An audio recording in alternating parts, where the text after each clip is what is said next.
You, John Fitzgerald Kennedy, do solemnly swear. I, John Fitzgerald Kennedy, do solemnly swear. That you will faithfully execute the office of President of the United States. That I will faithfully execute the office of President of the United States. And will, to the best of your ability. And will, to the best of my ability. Preserve, protect, and defend the Constitution of the United States. Preserve, protect, and defend the Constitution of the United States. So help you God. So help me God.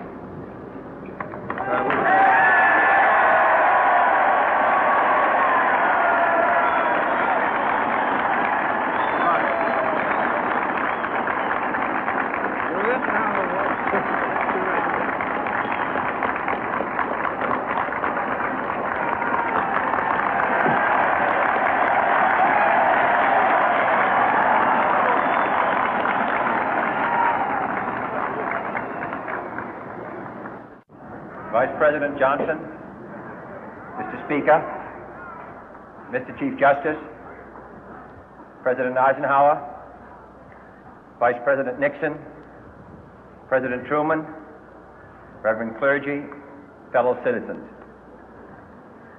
We observe today not a victory of party, but a celebration of freedom, symbolizing an end as well as a beginning, signifying renewal as well as change. For I have sworn before you and Almighty God the same solemn oath our forebears prescribed nearly a century and 3/4 ago. The world is very different now, for man holds in his mortal hands the power to abolish all forms of human poverty and all forms of human life. And yet the same revolutionary beliefs for which our forebears fought are still at issue around the globe. The belief that the rights of man come not from the generosity of the state, but from the hand of God. We dare not forget today that we are the heirs of that first revolution. Let the word go forth from this time and place to friend and foe alike that the torch has been passed to a new generation of Americans born in this century, tempered by war, disciplined by a hard and bitter peace, proud of our ancient heritage, and unwilling to witness or permit the slow undoing of those human rights to which this nation has always been committed and to which we are committed today at home and around the world.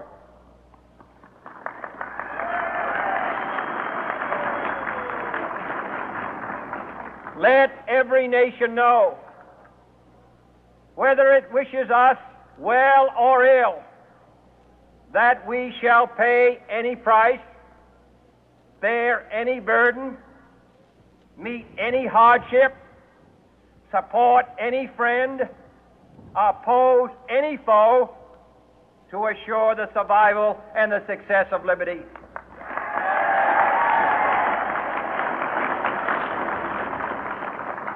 This much we pledge and more. To those old allies whose cultural and spiritual origins we share, we pledge the loyalty of faithful friends. United, there is little we cannot do in a host of cooperative ventures. Divided, there is little we can do, for we dare not meet a powerful challenge at odds and split asunder. To those new states whom we welcome to the ranks of the free, we pledge our word that one form of colonial control shall not have passed away, merely to be replaced by a far more iron tyranny. We shall not always expect to find them supporting our view, but we shall always hope to find them strongly supporting their own freedom, and to remember that in the past, those who foolishly sought power by riding the back of the tiger ended up inside.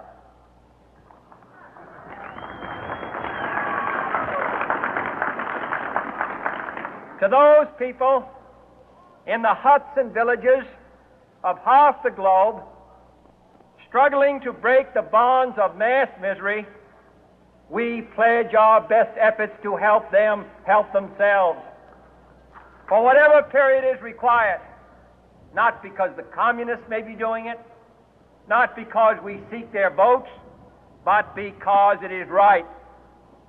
If a free society cannot help the many who are poor, it cannot save the few who are rich.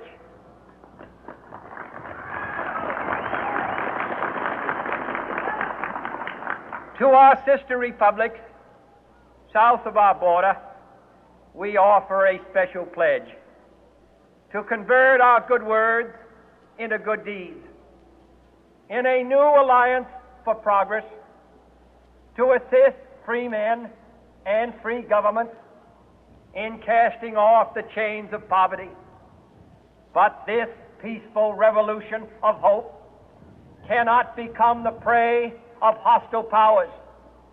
Let all our neighbors know that we shall join with them to oppose aggression or subversion anywhere in the Americas.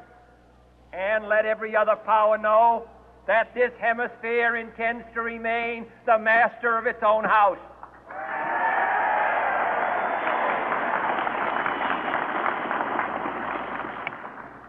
To that World Assembly of Sovereign States, the United Nations, our last best hope, in an age where the instruments of war have far outpaced the instruments of peace, we renew our pledge of support to prevent it from becoming merely a forum for invective, to strengthen its shield of the new and the weak, and to enlarge the area in which its writ may run.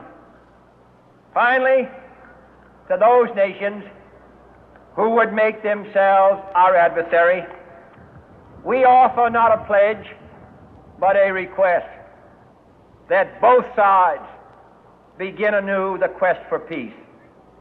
Before the dark powers of destruction, unleashed by science, engulf all humanity in planned or accidental self-destruction, we dare not tempt them with weakness, for only when our arms are sufficient beyond doubt can we be certain beyond doubt that they will never be employed.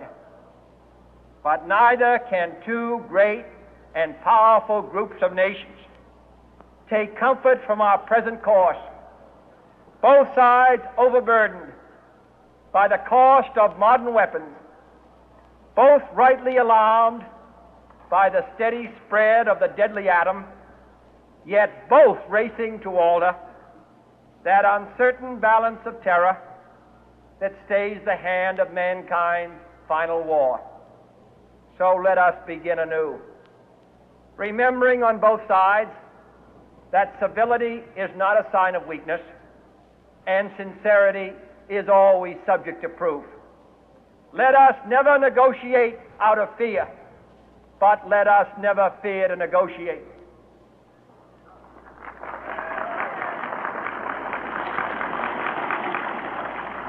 Let both sides explore what problems unite us, instead of belaboring those problems which divide us. Let both sides, for the first time, formulate serious and precise proposals for the inspection and control of arms, and bring the absolute power to destroy other nations under the absolute control of all nations.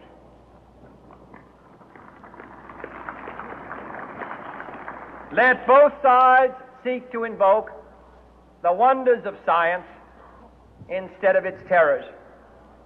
Together, let us explore the stars, conquer the deserts, eradicate disease, tap the ocean depth, and encourage the arts and commerce. Let both sides unite to heed in all corners of the earth the command of Ysera to undo the heavy burden and let the oppressed go free. And if a beachhead of cooperation may push back the jungle of suspicion, let both sides join in creating a new endeavor, not a new balance of power, but a new world of law, where the strong are just and the weak secure and the peace preserved. All this will not be finished in the first 100 days, nor will it be finished in the first 1,000 days, nor in the life of this administration, nor even perhaps in our lifetime on this planet. But let us begin.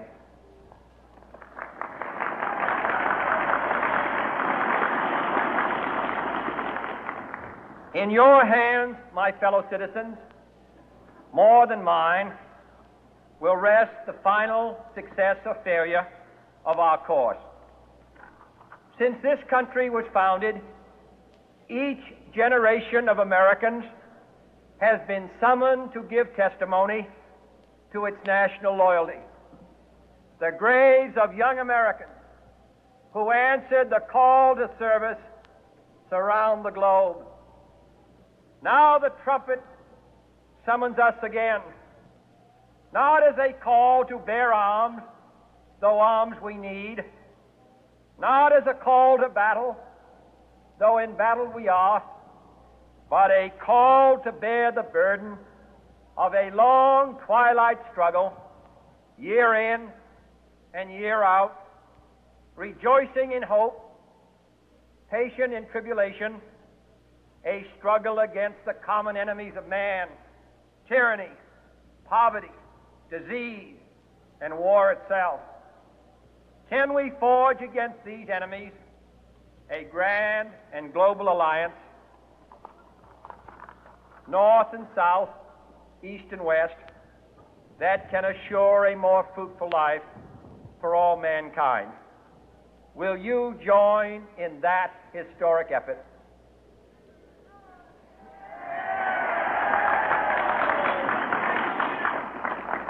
In the long history of the world, only a few generations have been granted the role of defending freedom in its hour of maximum danger.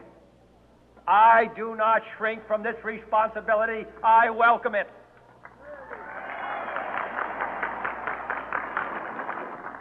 I do not believe that any of us would exchange places with any other people or any other generation. The energy, the faith, the devotion which we bring to this endeavor will light our country and all who serve it. And the glow from that fire can truly light the world. And so, my fellow Americans, ask not what your country can do for you. Ask what you can do for your country.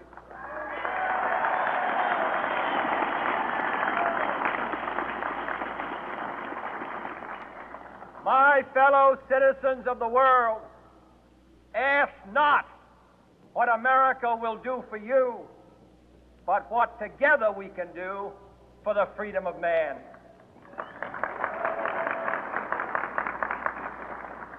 Finally, whether you are citizens of America or citizens of the world, ask of us here the same high standards of strength and sacrifice which we ask of you.